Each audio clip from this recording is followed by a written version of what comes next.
warahmatullahi wabarakatuh. Salam Merdeka Belajar.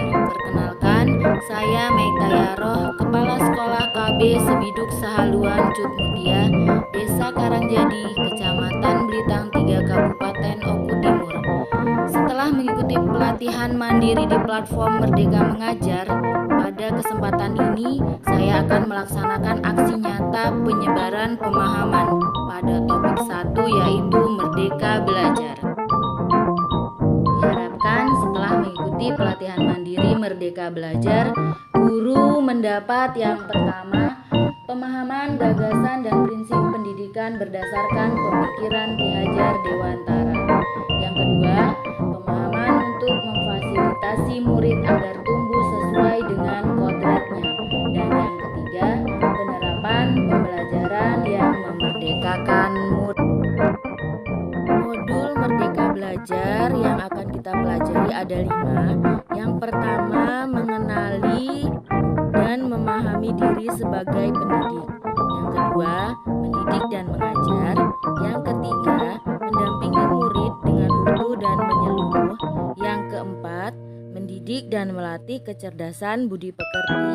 Yang kelima, pendidikan yang menghantarkan keselamatan dan kebahagiaan. Kita mulai dari modul 1, yaitu mengenali dan memahami diri sebagai pendidik. Sebagai seorang pendidik, seharusnya kita mampu mengenali kekuatan dan kelemahan diri. Baru selanjutnya kita mengenal karakteristik dan kebutuhan peserta didik. Menurut Ki Hajar Dewantara, merdeka belajar yaitu menjadi manusia merdeka yang hidupnya bersandar pada kekuatan diri sendiri, baik lahir maupun batin, tidak tergantung pada orang lain. Kemudian juga pendidikan menuntun kekuatan kodrat yang ada pada peserta didik agar dapat mencapai keselamatan dan kebahagiaan. Masih menurut kata Ki Hajar Dewantara, pendidikan berperan penting pada perkembangan peserta didik sesuai dengan perkembangan zaman. Mendidik anak juga sama dengan mendidik rakyat. Dan yang terakhir, guru harus adaptif terhadap perubahan. Modul yang kedua yaitu mendidik dan mengajar. Apa sih mendidik dan mengajar itu? Pertama, pengajaran merupakan bagian dari pendidikan. Yang kedua, pengajaran merupakan cara menyampaikan ilmu atau manfaat bagi hidup peserta didik secara lahir dan batin. Yang ketiga, mendidik adalah menuntun segala kodrat yang ada pada peserta didik sehingga dapat mencapai keselamatan dan kebahagiaan setinggi-tingginya.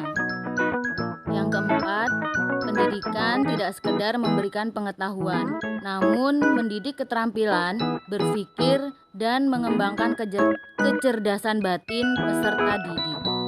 Yang kelima, di dalam mendidik dan mengajar ada yang disebut sistem Among, yaitu menurut Ki Hajar Dewantara, ing ngarsa sung tulodo, ing madya mangunkarsa tuturi handayani. Dan yang keenam, manusia merdeka adalah manusia yang dapat menguasai dan memerintah dirinya sendiri. Modul 3 yaitu mendampingi murid dengan utuh dan menyeluruh. Pertama, pendidikan bergerak secara dinamis, menyesuaikan keadaan bergerak begitu cepat. Setiap peserta didik terlahir dengan kodrat alamnya masing-masing. Perubahan tidak bisa dihindari, sehingga cara mendidik dan mengajar perlu disesuaikan dengan perkembangan zaman. Guru dapat merancang pembelajaran yang berkelanjutan, terbuka berdasarkan kebudayaan bangsa.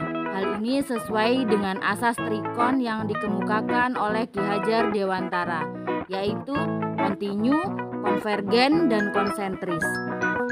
Di modul 4, tugas kita sebagai guru yaitu menuntun dan mendampingi murid kita untuk memunculkan kecerdasan budi pekerti mereka, misalnya dengan cara melatih keberanian, mengasah perasaan dan perilaku, dan memunculkan kehendak. Di modul 5, fungsi pendidikan adalah mengantarkan peserta didik agar siap hidup dan mampu mengisi di zamannya.